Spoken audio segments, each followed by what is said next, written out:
आप सभी आज संतों के प्रवचन को सुनने के लिए यहाँ उपस्थित हुए हैं और कहते हैं कि भारत की ये धरा जहाँ अनेक अनेक साधु संतों ने अपनी तपस्या की है और मैं समझता हूं कि भारत की जो जागृति, भारत की जो संस्कृति और भारत की जो प्रसिद्धि है वो संतों के कारण रही है और विदेशों में भी लोगों ने इस बात को स्वीकार किया कि भारत जो विश्व गुरु बना, भारत में जो संस्कृति की संपन्नता देखी गई और उसमें संतों का जो मार्गदर्शन, संतों का जो लोगों को पथ दर्शन मिला, इसने भारत को विशेष पहचान प्रदान की। और दूसरे देशों में देखिए कि जहां कोई विशेष साधु संतों की कोई परंपरा नहीं है, कुछ कुछ परंपराएं मिलती है लेकिन वह भी पूरे रूप में, ऐसा कहना चाहिए कि स्वस्थ रूप में आगे बढ़ी हो, ऐसा प्राप्त नहीं होता। तो मेरा आपसे भी से प्रश्न है कि आप संतों के सानिध्य में आते हैं, संतों के पास उपस्थित होते हैं, तो संत करते क्या है? कोई बता सकता है संत क्या करते हैं? राह दिखाते, बहुत सुंदर। और क्या करते हैं? ज्ञान देते हैं। अच्छा, और जीने की कला सिखाते हैं। और मैं समझता हूं कि आज की आधुनिक भाषा में अगर मैं बात करूं तो संत दो काम करते हैं। संत का एक काम होता है कि वह लोगों को डी वायरस करते हैं। क्या करते हैं? D virus. और दूसरा संतों का काम होता है बूस्ट करना, एनर्जी बूस्ट। और मैं समझता हूं कि यह वैक्सीनेशन यानी जो डी वायरस का काम जो संत करते हैं वह समाज के लिए बहुत ज्यादा जरूरी है। हमारे दिमाग में, हमारे सोच विचार में न जाने कितनी कितनी गलत धारणाएं भरी हुई होती है और उस गलत धारणाओं के आधार पर हम अपने जीवन को जीते चले जाते हैं। तो संत क्या कहते हैं कि तुम अपनी गलत धारणाओं से क्या हो जाओ? मुक्त हो जाओ। क्योंकि जहां तुम्हारे दिमाग में इतना कुछ भरा हुआ रहेगा, कचरा अगर ज्यादा भर दिया या कुछ भी अव्यवस्थित अनुपयोगी बातें आपने अगर दिमाग में भर दी तो आपका जीवन अच्छा नहीं हो सकता। इसे थोड़ा सा आसानी से अगर हम समझें तो आपके पास एक मोबाइल होता है, सभी के पास एक स्मार्टफोन हैंडसेट होगा, है ना? कोई है जो बिना मोबाइल का हो? नहीं, हम लोगों का छोड़ दे। हाँ, दो बहने, मोबाइल है नहीं, आपके मालिकाना में कोई मोबाइल नहीं, वो है मालिकाना में है मोबाइल। अच्छे नहीं, घरे वाले और है तो सही ना, तो मोबाइल है ही नहीं किसी के पास, ऐसा कोई है क्या? हाँ, बहुत सुंदर। एक भाई मिले तो भी अच्छी बात है, वो मतलब बढ़िया है।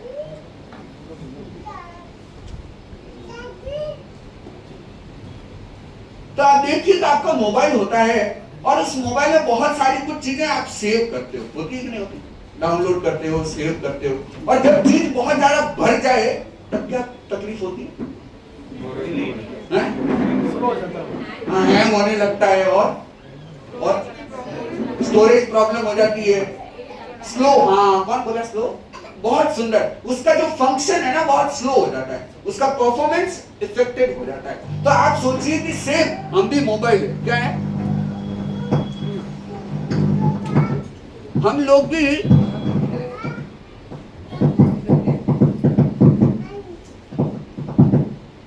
भी चलते फिरते मोबाइल है, क्या है?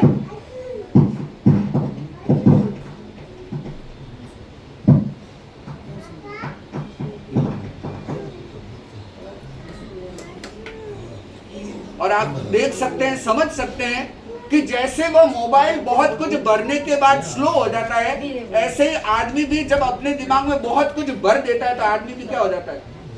स्लो हो जाता है। फील करते हो कि नहीं करते हो? आजकल बोलते हो महाराज हम थोड़ा लो फील कर रहे हैं। ये लो फील आता कहां से? जब दिमाग में बहुत आलतू फालतू भर दिया तब ये लो और स्लो फील आता है। तो संत क्या करते हैं कि उस दिमाग में जो आलतू फालतू बातें भरी हुई है उन बातों को, उस दिमाग को, उस कचरे को निकालने का मार्गदर्शन देते हैं, कुछ सूत्र प्रदान करते हैं।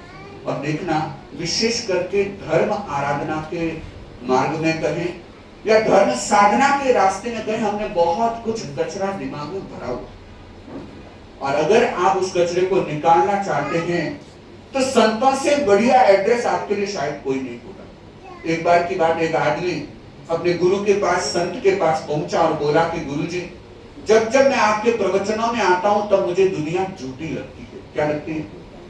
झूठी लगती है। और जब जब दुनिया में जाता हूं, दुनियादारी के रंग को देखता हूं, तब आपका प्रवचन झूठा लगता है। क्योंकि आप सुनते हैं ना कि जैसी करनी वैसी भरनी। यहां तो बहुत अच्छा लगता है, लेकिन आप दुनियादारी में जाते हैं तो क्या देखते हैं? जो बेईमानी कर रहा है, धोखेबाजी कर रहा है, गंदे काम कर रहा है, वो बड़ी ऐश-मौज से रह रहा है, उसके तो बाहर ही नहीं आ रहे। दिन रात उसकी सुविधाओं का कोई अंत नहीं, और पीछे सेवा में भी बहुत सारे लोग खड़े रहते हैं, और आप समाज के लोग भी उनके लिए हाजी हाजी करते रहते हैं। कोई अमीर होता है ना, तो आप उसे अपना करीबी रिश्तेदार बताने की कोशिश करोगे कि नहीं करोगे? है ना? आप लोग कहते हैं महाराज समाज एडो हो गयो। अरे समाज कैसा भी हुआ, आप कैसे हो गए आप सोचिए। तो लोग क्या करते हैं? ऐसे लोगों को महत्व देने लग जाते हैं। तो बोला कि महाराज दुनियादारी में आपका प्रवचन चलता है, जैसी करनी वैसी बनी, वो तो बुरा काम कर रहा है, उससे प्रसिद्धि मिल रही। तो संत ने कहा कि एक चीज के लिए तो मैं तुम्हें शाबाशी देना चाहूंगा, और वो शाबाशी इसके लिए कि तू ये प्रश्न लेकर के मेरे पास आया। और मैं आप सभी से कहना चाहूंगा कि कभी धर्म साधना के बारे में आपके मन में कोई प्रश्न उठे, कोई शंका उठे, कोई डाउट उठे, तो संतों के पास जाना, ऐरे गहरे नथु खैरे से कभी चर्चा मत करें। नहीं तो क्या होगा? आप भी अपने उस कचरे को निकाल नहीं पाओगे, और शायद दूसरा व्यक्ति जो जानकार नहीं, समझदार नहीं, वह आपके अंदर और नया कचरा भी शायद डाल सकता है। तो संत ने बोला कि भाई मुझे, मेरा प्रवचन तुझे झूठा लगा, कोई बात नहीं, तूने ऐसा क्या देखा जो तेरे मन में ये विचार उठे कि संतों का प्रवचन झूठा है? ऐसा क्यों लगा तुझे? बोले कि महाराज, आज मैं रास्ते से निकल रहा था और देखा कि एक आदमी जिसने बहुत एक नेक कार्य किया, बहुत एक अच्छा कार्य किया, लेकिन हुआ यूं कि वह थोड़ा सा आगे चला और गिर पड़ा।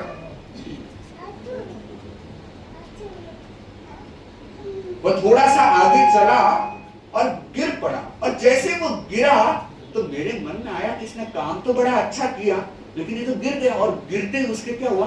हाथ में फ्रैक्चर। बच्चे को आता है ना, इसके साथ में इसको या तो अंदर है ना, उधर या फिर बाहर क्या डिस्टर्ब करेगा।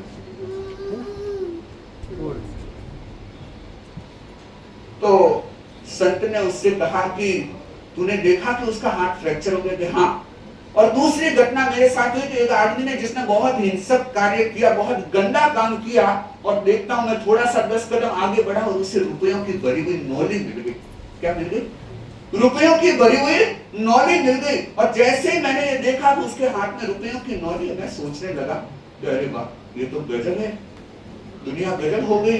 बुरा काम करो और खूब कुछ उसे सुविधाएं मिल जाती है, खूब उसे सुख संसाधन मिल जाते हैं, और वही जिसने अच्छा काम किया उसे हाथ में फ्रैक्चर हो गया। तो मेरा मन आपके प्रवचनों से और आपके कहे गए सत्य की श्रद्धा से उठ गया।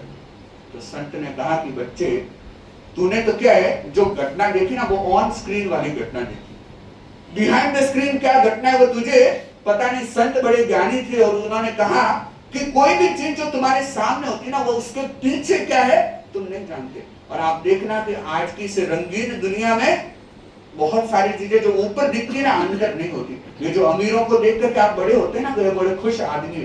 मैं कहता हूँ कि जितने लोग अमीर है ना, उनके जितनी गोलियां चलती ना, आपकी उतनी गोलियां नहीं चलती। आप गिनती करना, मैं बोलता हूँ कितनी कितनी गोलियां उनके चलती है।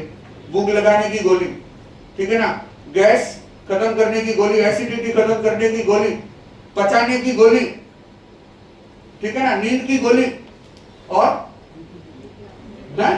थायराइड की गोली, ब्लड प्रेशर की गोली, डायबिटीज की गोली। अरे और तो और शाम को गाय चूर्ण भी लेना पड़ता है, निकालने के लिए भी गोली खानी पड़ती। और कई लोगों को रिलैक्स फील करने के लिए गोली, टेंशन फ्री होने के लिए वो साइकियाट्रिस्ट देता है, वो मनोचिकित्सक, वो माइंड की वो और गोलियां अलग। कितनी कितनी गोलियां चलती है। और कितने लोग हमें मिलते हैं कि जिन्हें हम पूछते हैं कि भाई कुछ साधना कर लिया करो, कुछ त्याग तपस्या उपवास व्रत कर लिया करो, कि बोले महाराज इतनी तो गोलियां चलती कैसे करेंगे, उनकी गाड़ी जो है ना गोलियों के भरोसे ही चल रही, तो आप राजी मत हो ना। वो ऑन स्क्रीन तो आपको बड़े खुश लगते हैं, लेकिन उन्हें सुबह से शाम गोलियों के बीच ही समय बिताना पड़ता है। और उनके घरों के जो नौकर चाकर है ना, उनको आप देखना, वो खा पी करके एकदम क्या रिष्ट पुष्ट चिकने एकदम आपको मस्त लगेंगे। क्यों? क्योंकि उस सेठ के घर में जितनी मलाई आती ना वो नहीं खा सकता। क्या वो नहीं खा सकता? वो मलाई कौन खाते? कौन खाते? हाँ। और आप लोग पैसा कमा रहे हो किसके लिए? काम करने वालों के लिए। अल्टीमेटली आपको किसको देना है? या तो काम करने वालों को देना है, या फिर अपोलो या फोर्टिस में अपने पैसे को चुकाना है। तो संत ने कहा कि बच्चे तूने ऑन स्क्रीन देखा, स्क्रीन के पीछे क्या वो मैं बताता हूं। बोले महाराज आप क्या बताएंगे? बोले कि देख, जो व्यक्ति जिसने कुछ अच्छा कार्य किया और तूने देखा कि वो गिर पड़ा और उसके हाथ में फ्रैक्चर हुआ, वास्तविकता में तो उसके जीवन में कुछ ऐसे संयोग बनने वाले थे कि वह जीवन और मौत के बीच में झूलने वाला था। कहा उसे अनहद कष्टों का सामना करने की स्थिति बन रही थी, लेकिन उसके जीवन में जब उसने वह नेक कार्य किया तो एक परिवर्तन आ गया, तो वह उस इतने अत्यधिक अशुभ कार्य से बच गया। और कहते हैं कि कर्मों में भी दो तरह के कर्म होते हैं। एक कर्म वे होते हैं कि जो हमने जैसा किया है वैसा का वैसा हमें भोगना होता है, और दूसरे कर्म ऐसे कर्म होते हैं जिसमें थोड़ा बहुत अंतर आ सकता है। क्यों? क्योंकि व्यक्ति का पुरुषार्थ भी, व्यक्ति की मेहनत, व्यक्ति की सोच, व्यक्ति का अपना किया हुआ कार्य उसको आगे पीछे ऐसा कहना चाहिए कि कम प्रभावी भी कर लेता है। तो संत की ये बात सुनकर के उसके कलेजे को थोड़ी ठंडक मिली। बोले महाराज आपने तो बात सही कही, लेकिन ये दूसरा आदमी जो तो एकदम पक्का लगता है तो उसने तो कुछ गलत काम किया और उसे रुपए की नौली मिली। संत ने कहा कि देख बच्चे, उसे भी कुबेर का खजाना मिलने वाला था, लेकिन क्या हुआ? क्या मिला? मिलने वाला क्या था? कुबेर का खजाना, और मिला क्या? नौली। अच्छा, नौली में और कुबेर के खजाने में कितना फर्क है? अगर आपको कोई इतनी खास चीज मिलने वाली हो, उदाहरण के लिए अगर आपको बहुत बड़ी महंगी गाड़ी मिलने वाली हो और उसके बदले में अगर आपको मारुति सुजुकी की कोई पुराना मॉडल दे दे, तो मानोगे? तो भाग्य है उसके, मानोगे? नहीं मानोगे। तो संत की ये बात सुनकर के उस व्यक्ति को क्या हुआ? बड़ी तसल्ली हुई। और आप ध्यान देना कि हमारे सामने भी जितनी घटनाएं घटित होती है और उन घटनाओं को देख करके हमारे दिमाग में कुछ उलझुल विचार भी उठने लगते हैं, कुछ शंकाएं भी उठने लगती है, और उन शंकाओं का समाधान करना हमारे लिए बहुत ज्यादा जरूरी है। और मैं समझता हूं कि आज का धार्मिक व्यक्ति धर्म के प्रति शंकालु हो गया। क्या कहता अपने आप को धार्मिक है, लेकिन अंदर ही अंदर उसके भीतर धर्म के प्रति बहुत शंकाएं हैं। है धार्मिक, कहने को धार्मिक है, लेकिन उसका विश्वास भोग के प्रति है वह त्याग के रास्ते पर आगे बढ़ने वाला, लेकिन उसका सांसारिक चकाचौंध में विश्वास ज्यादा है। मानता है वह शास्त्रों को, लेकिन उसका विश्वास विज्ञान की तरफ ज्यादा बढ़ रहा है। लेकिन आप सोचना कि ये सारी बातें आपके जीवन में होगी, भले होगी, लेकिन अगर आप उस माइंडसेट, या ऐसा कहना चाहिए कि नैरो माइंडसेट से अगर आगे निकलना चाहते हैं, तो संतों के सानिध्य में पहुंचने का प्रयत्न करें। तो संत पहला काम क्या करते हैं? बी वायरस इन वैक्सीन, और उस वैक्सीनेशन से लोगों की धारणाओं में एक परिवर्तन आता है। और संत दूसरा काम करते हैं जो एक क्या कहते हैं? Booster dose. बूस्टर भी जरूरी होता है, क्योंकि आज लोगों को क्या है, क्या चाहिए? लोगों को धक्का चाहिए। क्या चाहिए? क्या मोटिवेशन। हाँ, धक्के को इंग्लिश में मोटिवेशन बोलते हैं। आप लोग बोलते हो तो कोई मोटिवेट करने वाला चाहिए। ठीक है, अब कुछ भी समझ ले, मोटिवेशन समझ ले, इंस्पिरेशन समझ ले, धक्का समझ ले, लेकिन ये इंतजार करना अच्छा नहीं कि कोई आएगा, कोई मुझे जगाएगा, कोई मुझे बढ़ाएगा और कोई मेरी जिंदगी बनाएगा। ऐसा इंतजार मत करना।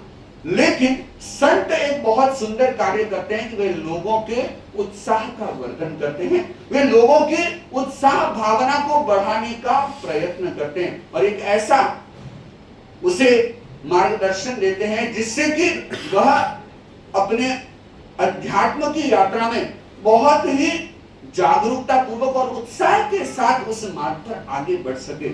कई बार आप देखना कि चीजें हमारे सामने होती है लेकिन करने का मन नहीं होता। क्या नहीं होता? करने का मन नहीं होता।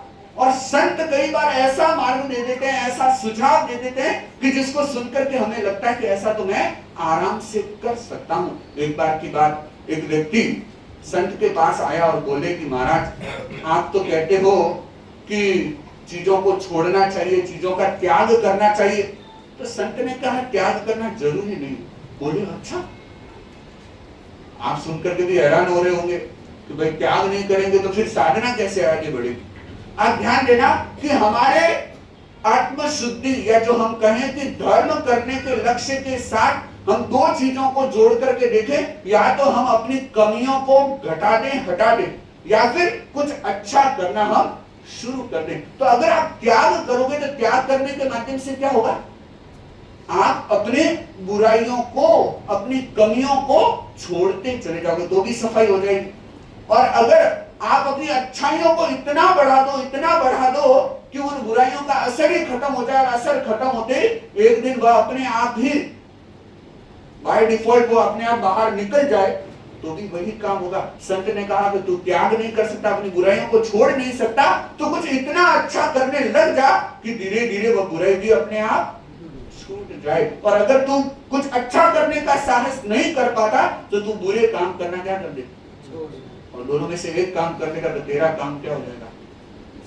तेरा काम सफल हो जाएगा, तेरा बेड़ा पार हो जाएगा। और ये हम सभी को ध्यान देना है कि यह उत्साह हमारे अंदर हो कि अगर हम कर सके, साधना के नए उपक्रम कर सके, साधना का विशेष अभ्यास कर सके, तो वह भी एक अच्छा मार्ग है। और अगर उतना न कर सके तो कम से कम अपनी बुराइयों का त्याग करने का लक्ष्य रखें, तो वह भी हमारे जीवन में अच्छा परिवर्तन ला सकता है। आप आज आए थे संत के सानिध्य में, कोई संतों की सूचना पा करके आए होंगे और कोई धीरज जी का बुलावा सुन करके आए होंगे।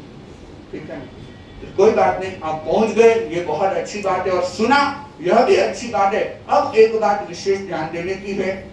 कई बार हमको रास्ते में लोग मिलते हैं और बोलते हैं महाराज आप कहाँ के हो, या तमिलियंस भी मिलते हैं, महाराज आप कहाँ के हो, तो मैं उनको इशारा करता हूँ सूरज की तरफ। फिर पूछता हूँ कि ये कहाँ का है, तो बोले कि ये तो कहीं का नहीं है, सब जगह का है। क्या बोलते हैं? ये कहीं का भी नहीं है और सब जगह का भी है। मैंने कहा ठीक सेम हम वैसे ही, संत भी कहीं का नहीं होता और संत सब जगह का होता है। संत किसी के लिए नहीं होता, यह भी कह सकते हैं, और संत सभी के लिए होता है, यह भी कह सकते हैं। तो संत आए हैं और आज संतों के इस प्रवास का, क्योंकि मधुर चतुर्मास है और 4 महीने का प्रवास तेरापन भवन में होने जा रहा है, और इसमें आपको विशेष रूप से ध्यान साधना के, अध्यात्म आराधना के विशेष उपक्रमों के साथ जुड़ने का अवसर मिलेगा। तो साथ ही प्रवचनों के माध्यम से कुछ नई जानकारियां, कुछ जीवन के उपयोगी संदेश आप प्राप्त कर सकेंगे। तो समय समय पर आप संतों के सानिध्य में पहुंचने का लाभ लें। और एक बात विशेष मैं बताना चाहूंगा कि समय पर पहुंचने का लक्ष्य रखें। क्या करें? समय पर पहुंचने का लक्ष्य रखें, और दूसरा खुद भी पहुंचे और दूसरों को भी प्रेरणा देने की कोशिश करें। और हम समझ सकते हैं कि प्रेरणा का कितना एक प्रभाव होता है। जो आप लोग कर रहे हैं, कुछ कुछ लोग मुझे बताते हैं महाराज हम प्रेरणा दे रहे हैं, तो उसका प्रभाव भी हम देख रहे हैं कि लोगों का आना जाना या लोगों का सुनना। और आपके एक प्रेरणा देने से अगर किसी व्यक्ति के जीवन में कुछ एक अच्छा विचार, कुछ एक अच्छा परिवर्तन आता है, तो वह भी हमारे लिए एक बहुत बड़ी उपलब्धि हो सकती है। तो इस चतुर्मास में आप विशेष अपना लक्ष्य निर्धारित करें और अपनी साधना के मार्ग पर आगे बढ़े। विनम्र निवेदन मनुष्य से अपने मंगल करते हैं।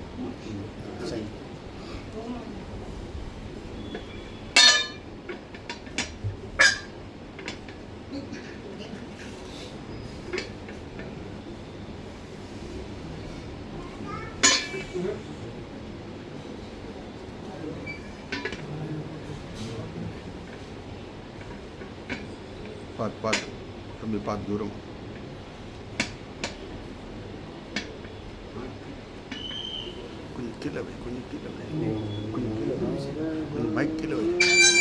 माइक गुरु शरणं विघ्नहरणं विघ्नमरणं सहस्रमं जगे चेतन करे दर्शन स्वयं के हम बने अरहं बने अरहं बने अरहं बने अरहं। परम प्रभु को प्रणाम। परम पूज्य गुरुदेव आचार्य सिंह स्वामी जी को वंदन। मुनि हेमंत कुमार जी, भाइयों बहनों, शिष्य गुरु के पास जाता है, अपनी जिज्ञासा गुरु के समक्ष रखता है कि गुरुदेव, मैं अपने जीवन में विकास करना चाहता हूँ, मैं अपने जीवन में आगे बढ़ना चाहता हूँ, मुझे क्या करना है? तो गुरु एक संदेश, एक सूत्र देते हैं कि बस तुम इस सूत्र का पालन करो, इसको अपने जीवन में उतार लो, तुम अपने जीवन में विकास के मार्ग पर आगे बढ़ते जाओगे। तो कहा कि बताइए गुरुदेव। तो गुरु ने एक सूत्र दिया, शुभस्य शीघ्रम। क्या सूत्र दिया? सिर्फ 2 शब्दों का पाठ दिया गुरुदेव ने। गुरु ने क्या? सिर्फ 2 शब्द दिए। क्या दिया? वापस बोलते एक बार, शुभस्य शीघ्रम। वापस बोलो। अच्छा भाई लोग बोलते एक बार, पीछे से वाला आवाज नहीं है। अच्छा सुनाई तो दे रहा था पीछे। अच्छा तो वापस बोल दीजिए एक बार, शुभस्य शीघ्रम। बोल दो। कुछ महीनों के मौन है लगता है ऐसा, है ना? वापस बोल देगा। हाँ, बस आज का प्रवचन ये 2 शब्द का ही, पर इतना सा याद रख लेना। आज के प्रवचन का सार क्या है तो ये याद रख लेना, शुभस्य शीघ्रम। गुरु ने कहा कि जब जब तुम्हारे मन में कुछ अच्छा करने का, श्रेष्ठ करने का, शुभ करने का, कल्याणकारी करने का, कोई भी कार्य, अच्छा कार्य करने का जब जब तुम्हारे मन में आ जाए ना, तो उसे तत्काल करने की आदत डाल दो। कब करना? तत्काल, उसी समय कर लो। जब तुम्हारे मन में कुछ अच्छा करने का मन हुआ कि मुझे ध्यान करना चाहिए, मुझे यह सब कार्य करना चाहिए, मुझे सामायिक साधना करनी चाहिए, तो क्या करना है? उसको तत्काल कर दो। और जो व्यक्ति इस सूत्र को जीवन में उतार लेता है, कहते हैं उस व्यक्ति का जीवन कभी नीचे की तरफ नहीं जाता, सदा ऊपर उठता रहता है। और सूत्र क्या? वापस बोल देगा।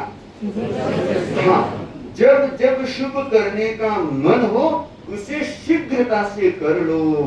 लेकिन अपने तो क्या दुनिया बुद्धि लगाते हैं, अपना दिमाग क्या उल्टा चलता है। उल्टा क्या चलता है कि जब अशुभ करने का मन होता है ना, वो तो फटाक से कर लेते हैं। जब गलत गलत करने का, उल्टा पुल्टा करने का मन हो जाता है ना, उसको तुम तत्काल उसमें बड़ी फुर्ती दिखाते हैं। और जब मान लो कभी शुभ करने का मन हो जाता ना, हाँ ठीक है, पीछे करना, बाद में करना, और कभी करना, उसमें क्या करोगे आप? आगे के लिए छोड़ देते। आपको कभी गुस्सा तो आया ही होगा। ऐसा कोई है यहाँ पे जिसको गुस्सा नहीं आया? कोई है यहाँ पे?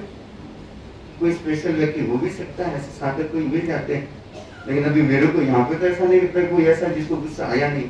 अच्छा, आपको गुस्सा आया और आपने कभी ऐसा किया कि अभी गुस्सा आ रहा है, आज नहीं कल करेंगे? कभी ऐसा किया आपने? आज गुस्सा नहीं करेंगे, कल करेंगे।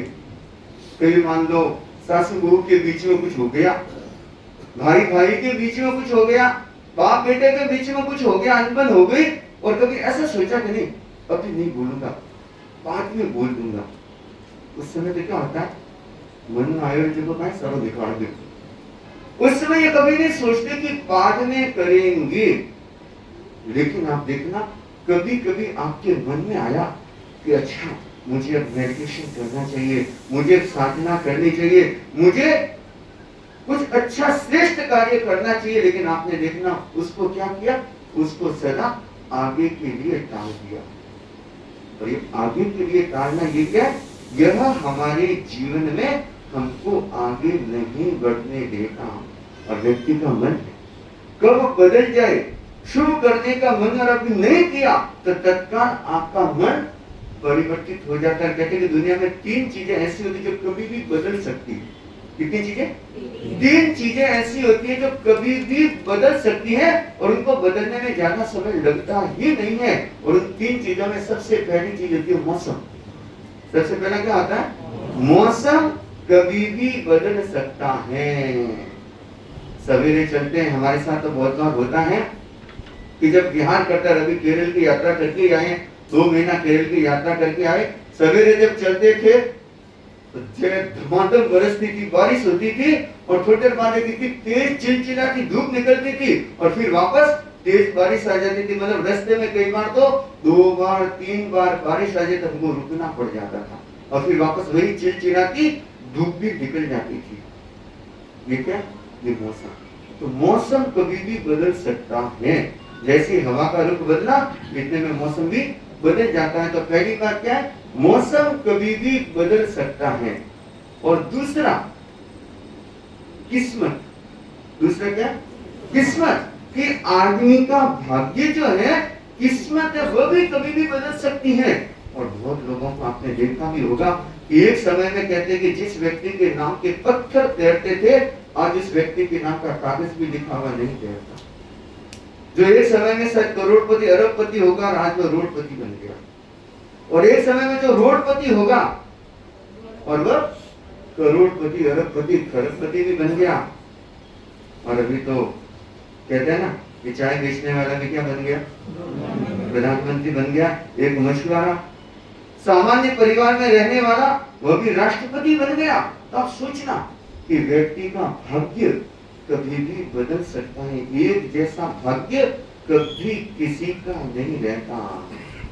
कभी भाग्य कहते ना कि मुकद्दर का सिकंदर, और जब या एकदम अर्श से फर्श पर और फर्श से अर्श पर आ जाता है कि मतलब कि व्यक्ति का भाग्य कभी भी पलटा खा सकता है। इसलिए एक बात तो सदा याद रखना कि अपनी जिंदगी में कभी भी किसी भी चीज का अहंकार मत करना। और धन का तो कभी मत करना। धन का अहंकार तो जिंदगी में कभी मत करना। सत्ता का अहंकार कभी मत करना, क्योंकि इनको पलटते कभी टाइम नहीं लगता। इसलिए आप देख लो, जो व्यक्ति धन का अहंकार करते हैं उनकी हालत क्या होती है, किस तरह से उनके जीवन में परिवर्तन आता है। क्योंकि लक्ष्मी का नाम क्या है? लक्ष्मी का एक नाम है, पता है क्या? चंचला। क्या नाम है? चंचला। इसलिए लक्ष्मी जी देखना सदा आपको खड़ी मिलेगी। सरस्वती बैठी हुई मिलेगी, लेकिन लक्ष्मी जी आपको खड़ी मिलेगी। लक्ष्मी जी कभी बैठी हुई नहीं मिलती। क्यों? क्योंकि लक्ष्मी जी क्या संदेश, सरस्वती क्या बोलती है? मैं अगर आ गई तो वापस जाने का नाम लेती नहीं हूँ। और लक्ष्मी क्या कहती है कि मेरा भरोसा करना मत, क्योंकि मैं कभी भी स्टेप उठा सकती हूँ। मैं कभी भी यहाँ से आपको अलविदा बाय बाय टाटा करके जा सकती हूँ। इसलिए लक्ष्मी पर भरोसा, अति भरोसा तो करना ही मत, और उसका अहंकार कभी मत करना। इसलिए कभी कोई सामान्य व्यक्ति, कभी कोई गरीब व्यक्ति या कभी कोई ऐसा असहाय व्यक्ति दिख जाए तो उसको कभी दुत्कारना मत, उसका कभी अपमान मत करना, क्योंकि हो सकता है एक दिन वो आपके सिर माथे पर आकर के बैठ सकता है। कभी भाग्य कभी बदल सकता है। तो दूसरी चीज क्या है? भाग्य। पहली मौसम कभी भी बदल सकता है, दूसरा है भाग्य कभी भी बदल सकता है, और तीसरा है मन। मन कितनी बार बदलता है आपका, ये बताओ? घर से निकलते तो अलग तरह का मूड होता है, ऑफिस में पहुंचते तो अलग तरह का मूड होता है, या और कहीं जाते तो देखना एकदम अलग तरह का मूड होता है। ये क्या हो गया? ये मन है ना, बहुत बदलता है। इसीलिए कहा गया कि जब कभी शुभ करने का मन हो तो उसे क्या करना? तत्काल करने की आदत डालना। कल पर तो बाद के लिए तो कभी मत छोड़ना। बाद के लिए अगर छोड़ना है, कभी किसी से झगड़ा करने का मन हो जाए ना, वो कल पर छोड़ना। कभी किसी को 2 शब्द सुनाने का मन करे तो वो कल पर छोड़ देना। कभी किसी पर गुस्सा करने का मन हो जाए तो वो कल पर छोड़ देना। कभी किसी के साथ चीटिंग करने का, धोखा देने का, फंसाने का मन हो जाए ना, वो कल पर छोड़ देना। लेकिन शुभ कार्य को कभी कल पर मत छोड़ना। शुभ कार्य को तो क्या करना? आज करना और अभी करने का मन बना लेना। एक बार एक गांव का किसान था और उसने सोचा कि ऐसे मुंबई के बारे में उसने बहुत सुन रखा था कि मुंबई है ना बहुत बड़ा सिटी है और मुंबई को माया नगरी कहा जाता है। क्या कहा जाता है? माया नगरी। कि वहां की चकाचौंध और वो उसने लोगों से सुना, उसके गांव से कभी भी कोई भी बड़े शहर में ऐसे मुंबई जैसे शहर में नहीं गया था। तो उस किसान के मन में आया कि क्यों नहीं मैं भी मुंबई तो देख के तो आ जाऊं, अपनी जिंदगी में एक बार तो मुंबई देख लूं। तो उसने अपने बच्चों से कहा कि देखो भाई मेरी टिकट बना दो।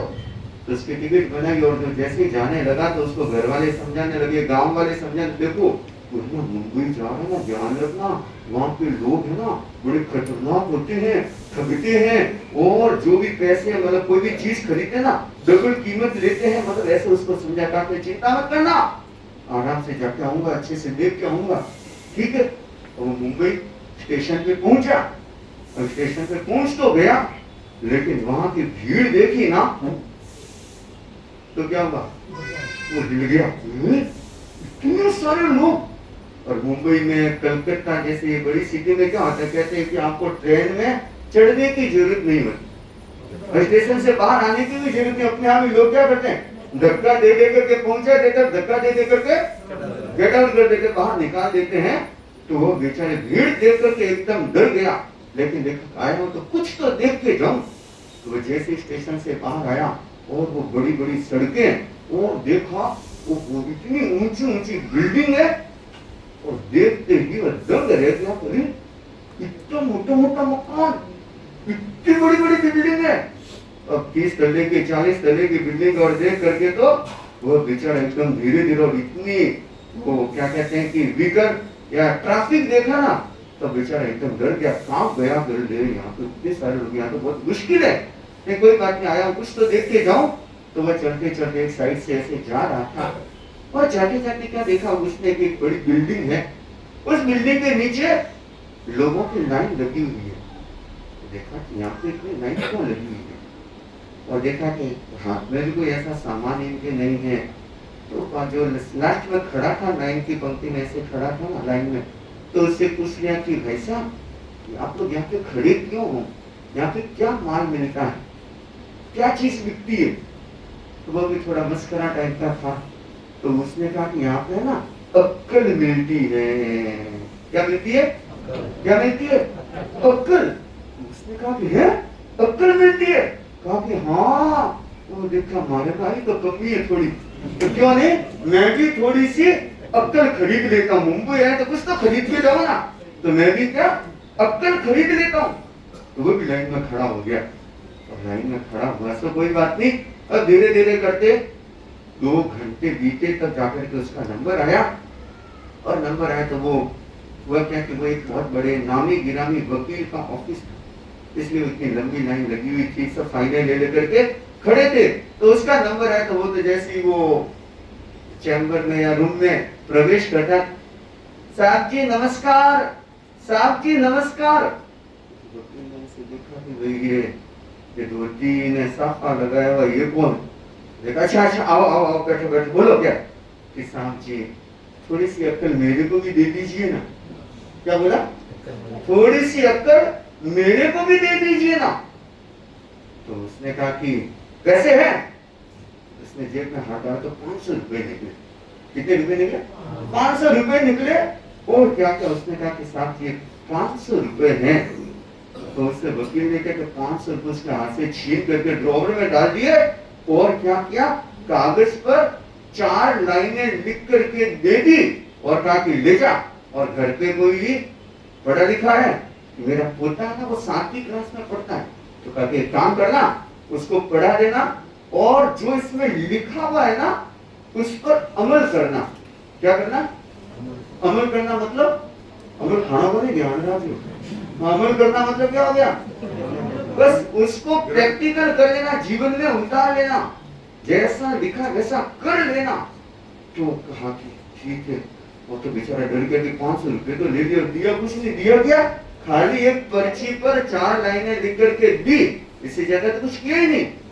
अब वो वहां से निकला और निकल के कभी तो करके नहीं जाते, हाँ गाँव वाला सही कहता, तो यहाँ लुटे और देखो 500 रुपया तो ले लिया और दियो हमने की बोली खाली का पानी पकड़ा दी, कोई बात नहीं। और वापस अपने गांव में गया, घर पे गया, अपने पोते को दिखा, सुन वो लिखा लगा ये बोल बांच। तो उसमें लिखा हुआ था काल करे सो आज कर, आज करे सो अब, पल में प्रलय होएगी, बाहुरी करे वो कब। समझ तो गए मतलब? सब लोगों के कोई हिंदी भाषी है, इतना तो जानते होंगे कि जो कल करना है वो आज कर लो और आज करना है वो अब कर लो, क्योंकि अगले क्षण में क्या होगा कुछ नहीं पता। अगले क्षण में दुनिया बदल जाती है, एक क्षण में दुनिया बदल जाती है। और अभी वो हुआ था ना अहमदाबाद में, क्या हुआ था? देखो उनकी तो दुनिया बदल ही गई है, एक क्षण में कुछ भी हो सकता है। इसलिए क्या करना है, जो वर्तमान क्षण है, जो अभी का क्षण है, उस समय जो करना है वो कर लो। लेकिन जो करना है मतलब हाँ उल्टा पुल्टा करने का मन घना ही है। 15 दिन को है ना वियतनाम को थाईलैंड को टूर बनोड़, हाँ वो तो फटाफट कर लो। और अगर ये कहते हैं ना कि 7 दिन का शिविर हो रहा है, कक्षा शिविर साधना शिविर हो रहा है, वहां जाना है, महाराज वो तो सेट को नहीं गया, इसको टाइम तो मैं निकाल ही को नहीं सकता। तो 15 दिन वियतनाम का तो निकल बच, थाईलैंड जाने के लिए कहां से निकल जाता है भाई कि नहीं, उसके लिए तो हमारे पास टाइम है, चातुर्मास का समय है। और चातुर्मास के समय में भी आप लोगों के सामने परिस्थिति आएगी कि आपको कहते कि देखो भाई 9:15 से 10:15 प्रवचन है, रात्रि में 8:30 से 9:30 प्रवचन है, तो उस समय तुम्हारा ये क्या आएगा, क्या आएगा? रविवार ने सुन लिया बखान तो रात ना सुन लिया, ये कभी मत करना। अपने क्या करना है, चातुर्मास से हमें चातुर्मास का सर्वश्रेष्ठ उपयोग करना है और हमें कोशिश करनी है कि हम जितना ज्यादा उपयोग कर सके, जितना ज्यादा लाभ ले सके, हमें लाभ लेने का प्रयत्न करना है। तब देखो किसान से जब कहा तो वो पढ़ा तो वो लड़का क्या बोलता है कि दस्तू ये तो मेरी बुक में भी है। तो कहा कि बेटा कोई बात नहीं, 500 रुपए में खरीद करके लेके आया हूँ। कितने रुपए में क्या खरीद करके लेके आया? अक्कल। 500 रुपए में अक्कल खरीद के लेके आया हूँ। और उस समय क्या होगा, फसल कटाई का मौसम चल रहा था, तो सारा फसल काटा गया, धान को अनाज को इकट्ठा किया गया और बड़ा परिवार था, 4 बेटे, दोहे, पोते, पोतियां, बड़ा पूरा परिवार था और एक अनुशासन था। किसान का इतना दबदबा, एक अनुशासन, अगर एक बात बोल देना तो कोई चूर तक नहीं करता, इतना डिसिप्लिन था पूरे परिवार पर। तो जैसे अब थक गए तो बेटे बोले कि पिताजी अब ये है ना अनाज गोदाम में कल पहुंचाएंगे। क्या बोला? गोदाम में ये धान सारा का सारा कल रखेंगे। जैसे ये कहा और किसान को लगा हथौड़ा। क्यों? अरे 500 रुपए में अक्कल खरीद के लेके आया हूँ, कौन सी? काल करे सो आज कर और आज करे सो अब। वही देखो ये काम तो अपने को अभी करना है, अभी का भी। अरे लगेंगे 2 घंटे, लेकिन इतने सारे सब मिलकर कभी करेंगे ना, फटाफट ये काम हो जाएगा।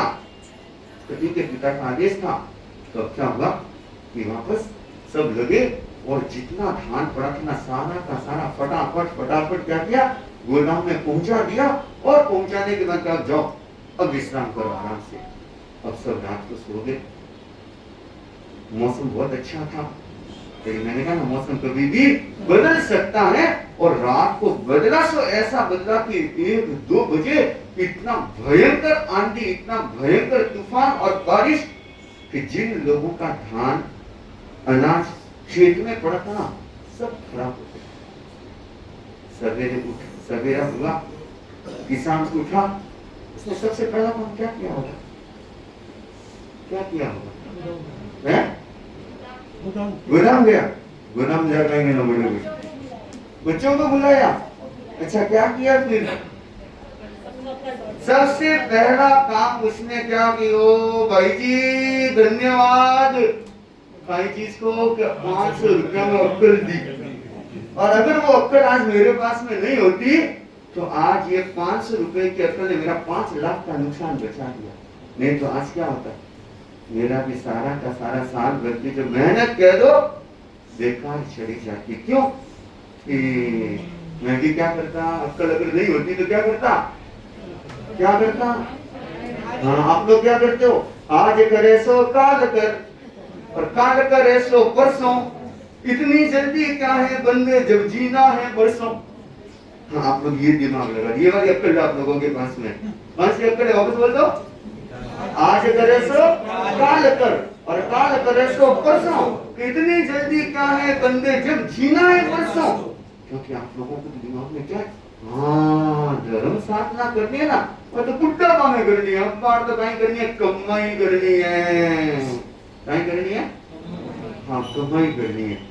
इसलिए आप लोग क्या इसी में लगे रहते हैं, चाहे पुरुष हो चाहे स्त्री हो चाहे बच्चे हो कोई हो, उन लोगों की सोच क्या रहती है कि ये धर्म साधना करना है तो बुढ़ापे का काम है, अभी तो जितना मौज मजा करना है खाओ पियो मजा करो, यही अपनी जिंदगी। लेकिन ध्यान रखना यह हमारी जिंदगी नहीं है। हमें क्या करना है, हमें जो शुभ कार्य है जिससे हमारा आत्म कल्याण होता है, जिससे हमारा जीवन श्रेष्ठ बनता है, जिससे हमारे जीवन का विकास होता है, उन कार्यों को करने में क्या करना है, हमें शीघ्रता करनी है। 4 महीने का चातुर्मास है, प्रवचन सुनना है, कब सुनना है? अरे 9:15 9:15 तो सुनना है, लेकिन 9:15 9:15 कल अक्टूबर में नवंबर में,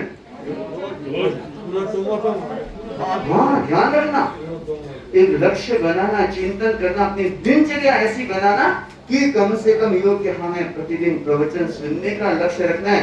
सवेरे नहीं तो रात को सुन लेना, रात को नहीं तो सवेरे सुन लेना, दोपहर में दर्शन कर लेना। और विशेष ध्यान रखना कि इस चातुर्मास में हमें अपने जीवन को बदलने के लिए, जीवन को श्रेष्ठ बनाने के लिए हमें कुछ विशेष करना है। और निश्चित मान के चलना, जब आप अपनी आंख से दोगे, कहते कि जब व्यक्ति जितना श्रेष्ठ देता है उतना ही श्रेष्ठ आता है, और जितना बच्चा पूछा दोगे तो बच्चा पूछा मिलेगा, श्रेष्ठ दोगे तो श्रेष्ठ मिलेगा। अब आप लोग चिंतन करना, निर्णय करना कि हमें क्या करना है। तो गुरु शिष्य को एक छोटा सा जीवन विकास का एक महत्वपूर्ण सूत्र देते हैं, और वो सूत्र क्या है, शुभस्य शीघ्रम। हाँ, अब ध्यान रखना, गुस्सा आ जाए तो क्या करना, हाँ वो कल पे छोड़ना, वो बोले ना बाबा मेरे को गुस्सा आ रहा है, मैंने पच्चे गुस्सा करूं, पच्चे बात करूं। लेकिन अगर मान लो मन हो गया कि मान लो प्रवचन सुना, मन हो गया करे उपवास कर लेना चाहिए, तो क्या करना है, पचक लेना तत्काल। और नहीं तो क्या होगा, नीचे जाते ही कपड़े जाते ही नौरत्न जी कह दिए देखो भाई वो नाश तो करके जाइयो, धीरे जी कह दिए कि नहीं आइसक्रीम तो खा जाओ, तो इतना में कहे हाँ ठीक है उपवास तत्काल भी कर लिया आपने कहीं, हाँ इतने में तो गड़बड़ हो जाती है। इसलिए क्या करना, तत्काल बस पचक लो, तो फिर कोई दिक्कत नहीं है। अगर मान लो मन में आ गया कि अरे मेरे को इस बार चातुर्मास में कुछ विशेष तपस्या करनी, मेरे को इस बार चातुर्मास में विशेष ध्यान साधना के प्रयोग करने, मेरे को इस चातुर्मास में विशेष ज्ञान साधना, ज्ञानाराधना का विशेष प्रयास करना है कि कुछ प्रतिक्रमण 25 को आदि सीखने विशेष लक्ष्य रखना, फिर चातुर्मास में हमें कुछ विशेष अध्ययन भी करना है। क्या करना, उसको तत्काल करने का लक्ष्य बनाना, निर्णय कर लेना, उसको करने की कोशिश करना, उसको कल पर कभी मत छोड़ना। मैं विशेष कहूंगा इस चातुर्मास में आप लोग विशेष तप के प्रयोग भी करेंगे, विशेष ध्यान के प्रयोग भी करेंगे। समय समय पर ध्यान की कक्षाओं का, वर्कशॉप का भी, शिविर का भी आयोजन होगा। तो ध्यान शिविर के साथ में जुड़ करके अपनी आत्मा को निर्मल पवित्र बनाने की, या कह सकते हैं कि आत्म साक्षात्कार, सत्य साक्षात्कार करने का भी हम विशेष प्रयास करेंगे। और तप के क्षेत्र में भी अपना शक्ति सामर्थ्य है तो तप के साथ में भी अपने आप को विशेष रूप से जोड़ने की कोशिश करेंगे। और 25 बोल प्रतिक्रम आदि को सीखने का सभी लक्ष्य बनाएंगे। जितने अनुपात से कोशिश करना, अपने ओर से पूरा प्रयास करना, 100% देने की कोशिश करना कि हम अच्छे से 25 बोल प्रतिक्रम आदि भी सीख लें। तो यह शुभ शीघ्रम का सूत्र जो व्यक्ति अपना लेता है तो निश्चित मान के चलना कि वह उन शुभ कार्यों को करने में कभी देरी नहीं करता। परम पूज्य गुरुदेव के निर्देशानुसार मधुरी चातुर्मास के लिए हमने प्रवेश किया और प्रवेश करने के साथ में अब यह नगरीय क्षेत्रीय एक यात्रा का क्रम चल रहा है, जिसमें 2 दिन सिग्नेचर विला में रहे और आज अब 2 दिन का प्रवास लोटस अपार्टमेंट में 2 दिन का प्रवास है। तो आज 1 दिन का प्रवास अभी नरपत जी के यहाँ पर है और देखा कि नरपत जी, धीरज जी, पूरा परिवार, मतलब 3 पीढ़ी एक साथ। इधर ये पारस वहां पर ये दर्शन करने आया था, कहाँ थे हम, तिरची सब दर्शन करने आया था। तो और साथ में तपस्वी परिवार भी है, तपस्या भी खूब करने वाले हैं। धीरज जी ने मास्क कमण किया हुआ है और रेखा भाई नाम है क्या? हाँ, इन्होंने भी अरे मास्क कमण के नजदीक भावनाओं तो कर लिए तो कोई बात नहीं। और किसने ने क्या किया, उपवास कर गए हो हैं? ये बार आपने धमाका कर लीजिए। हाँ, जितना हो कोशिश करना कि विशेष एक लक्ष्य रखना। तो तपस्या करने वाला परिवार खूब श्रद्धा से रोड में नरपत जी को देखता हूँ तो मुझे याद आ जाती है कि पुराने जो श्रावक किस तरह से इनका स्वाध्याय का बड़ा अच्छा क्रम है, सामायिक साधना करते, लेकिन जो पुराने प्राचीन गीतों का जो ये भजन गाकर बड़े सूर्य मस्ती में भजनों का संगान करते हैं, तो ये भी बहुत अच्छा स्वाध्याय रसिक है, बहुत अच्छी बात है। तो 2 दिन का प्रवास, आज का प्रवास यहाँ पे है, कल का प्रवास अशोक जी चिरावड़ा के नीचे है, बस ऊपर नीचे है। तो कल का प्रवास अशोक जी के यहाँ पे रहेगा।